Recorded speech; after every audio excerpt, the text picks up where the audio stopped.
eggplant with dilis and oyster sauce and tomato with spring onion and tomato.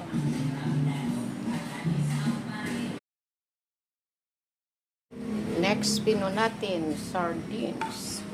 Mega sardines and malunggay leaves, vermicelli.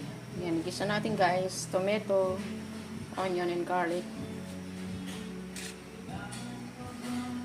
Yan ang ating next meal. Done cooking sardines with malunggay and vermicelli. Oh, let's eat everybody. Ito yung saluyot with tamarind leaves. Pinangat ko lang ito ng sampalok.